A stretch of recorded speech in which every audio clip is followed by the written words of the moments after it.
Ano? O, tirayin nyo na. Ay, rumor kayo pa? 5 seconds. Rumor kayo pa ya? Yung nilalagay sa leeg. Collarbone to, tapos collar... Yung nilalagay sa leeg. Ano yun? Wala na ilalagay mo na kasi doon sa ano, yung... Oo nga bro, basta kulay, kulay? Basta letter C yung susunod doon, yung una niya. C. Ano? Scrap. Hindi. Tama na si Brad Jape eh. Collar... Corner cone! Hindi. Ano? Today. O Brad Teddy, anong tawag sa nilalagay sa leeg?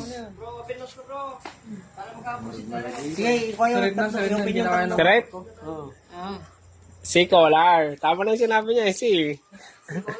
Si collar ang tawag doon. Collar. Kasi collar.